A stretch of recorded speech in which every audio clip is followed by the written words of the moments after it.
જય માતા ખેડૂત મિત્રો, સ્વાગત છે તમારું ખેડૂત પુસ્તક ચેનલમાં। આજે તારીખ 28 માર્ચ 2024 ને આજની સવારની હવામાન અપડેટની અંદર માહિતી મેળવીએ તો ગુજરાતની અંદર તાપમાન રેકોર્ડ બ્રેક સપાટી પર યથાવત જોવા મળશે।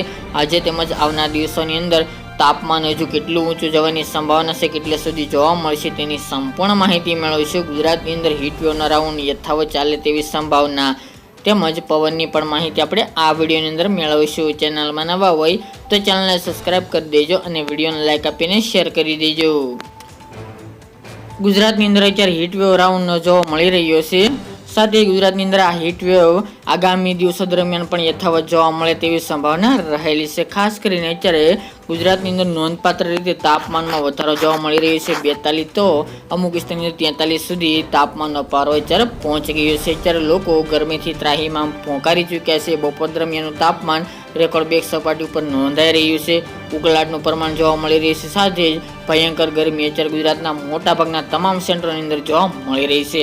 અત્યારે માર્ચ મહિનાના એન્ડ દરમિયાન હીટવેવનો રાઉન્ડ ચાલી રહ્યો છે। આગામી દિવસો દરમિયાન આ તાપમાન યથાવત જોવા મળે 40 ડિગ્રી સેલ્સિયસ સુધી તેવી સંભાવના રહેલી છે। ગઈકાલના રોજમાં પણ ખાસ કરીને સૌથી ઊંચું તાપમાન ભુજમાં 42 ડિગ્રી આજુબાજુ નોંધાયું હતું।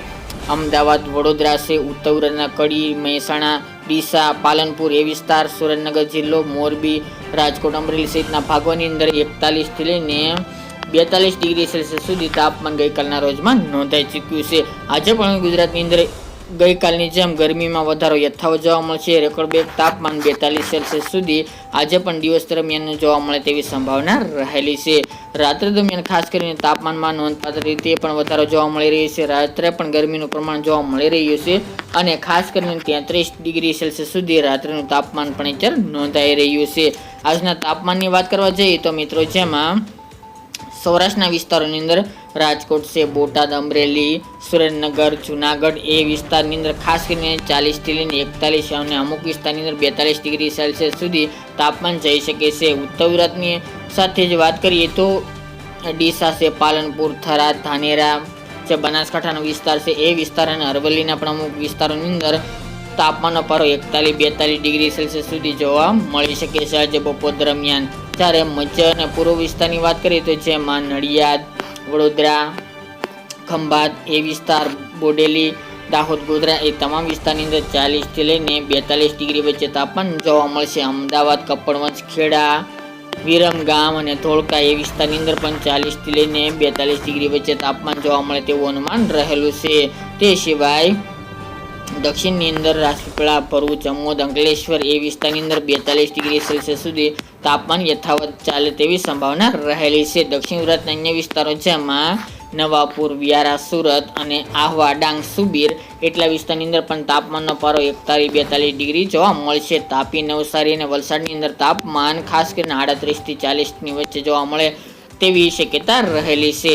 સૌરાષ્ટ્રના અન્ય વિસ્તારો જેમાં તાપમાન નીચું ભાવનગર જિલ્લામાં 38 થી 40 ડિગ્રી, વેરાવળ છે, પોરબંદર, ભાનવડ, જુનાગઢના અમુક દરિયાકાંઠાના વિસ્તાર, જામનગર, મોરબી અને દ્વારકા, જામનગર જેવા વિસ્તારની અંદર ખાસ કરીને દરિયાકાંઠાના વિસ્તારની અંદર તાપમાનનો પારો 38 થી 40 ની રેન્જમાં જોવા મળી શકે છે। જ્યારે કચ્છમાં ભુજ, રાપર, ગાંધીધામ અને માંડવી જેવા વિસ્તારની અંદર તાપમાનનો પારો 40 થી લઈને 42 ડિગ્રી વચ્ચે જોવા મળશે ગઈકાલની જેમ તેવું અનુમાન છે। આપણે જણાવ્યા મુજબ કે ઉત્તર ગુજરાતના મોટાભાગના વિસ્તારો જેમાં મહેસાણા, ડીસા જે બનાસકાંઠાના વિસ્તાર છે અને અરવલ્લીના પણ અમુક ભાગોની અંદર 40 થી 42 ડિગ્રી વચ્ચે તાપમાન નોંધાય તેવું અનુમાન રહેલું છે। ત્યારબાદ 29 તારીખથી વેસ્ટર્ન ડિસ્ટર્બન્સ એક આવી રહ્યું છે, જેના કારણે સામાન્ય ઘટાડો જોવા મળે તેવી સંભાવના છે, જેમાં 1 થી લઈને 1.5 ડિગ્રી તાપમાન તમામ વિસ્તારની અંદર ઘટાડો જોવા મળે તેવી શક્યતા રહેલ છે। બાકી ગુજરાતમાં કોઈ પણ તાપમાનમાં ફેરફાર થાય તેવા સંજોગો જણાઈ રહ્યા નથી, કારણ કે વેસ્ટર્ન ડિસ્ટર્બન્સની અસરના કારણે ગુજરાતના હવામાનમાં બદલાવ આવશે એટલા માટે। બાકી તાપમાન આગામી દિવસો દરમિયાન 40 ની રેન્જમાં જોવા મળે તેવું અનુમાન રહેલું છે। આમાં કોઈ પણ ફેરફાર થશે તો અવશ્ય માહિતી આપતા રહીશું।